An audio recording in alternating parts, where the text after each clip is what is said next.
Dr. Henry Aldridge, teacher of film and lover of movies, sat down with us one Monday morning in March to talk about his contribution of the organ to the Michigan Theater in Ann Arbor. What is this thing? How does it work? Where are the speakers? That's the first thing they ask. Is this a Hammond? No. Well, what I was initially interested in was theater organs, and I got interested in those when I was in college in 1963. When I came to Ann Arbor in 1970 for grad school, I found out that there was a theater that had a pipe organ in it, the Michigan Theater. So I went down, saw the theater, and there was an instrument there. And I started working to get it restored. Once it got restored, we started playing it in public, played it from 1973 until 1979. The theater was threatened with demolition. And so I wanted to save the theater so that we could save the organ.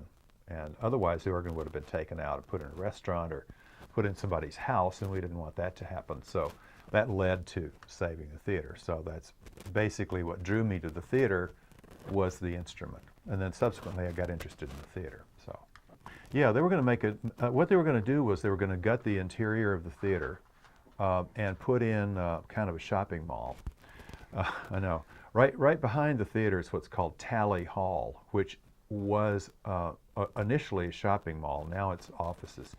And they built that after they couldn't get the Michigan Theater. So it was just going to be another, McDonald's and a few other shops like that. It was total waste. So that's what they would have done with it.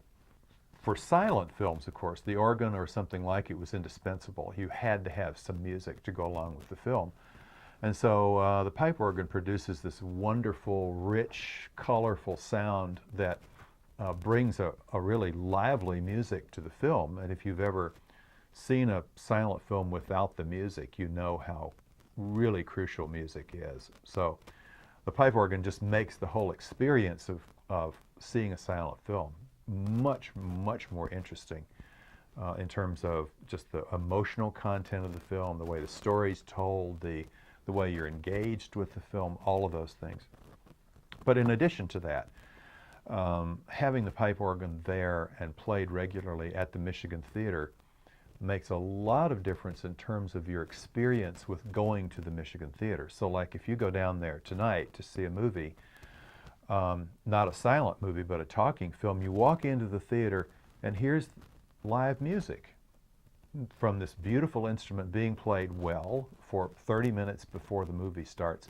It's a vastly different experience from going to, let's say, a mall cinema where they're playing commercials and you can hear the loud music from next door and everybody's talking on their cell phones and that kind of stuff. It's just a much classier kind of thing. So we've kind of come to think of the organ as the voice of the Michigan Theater, a kind of a living thing that kind of symbolizes what the Michigan Theater does. So it adds a lot of things on many levels.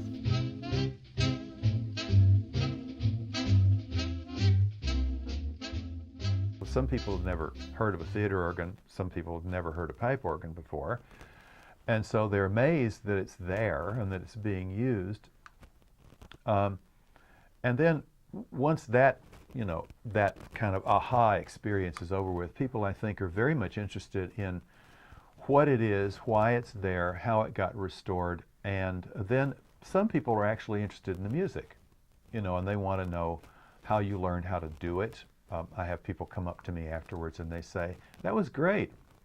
How did you learn how to do that?" And I say, "I take lessons, just like any other musician. You find somebody who knows how to do it, and you learn from them." So there are varying levels of curiosity about it, but inevitably the response has been positive, very, very positive, and we've been lucky. Today, the Michigan Theater stands not only as a landmark in Ann Arbor, but one of the last few bastions where moviegoers can experience authentic organ accompaniment.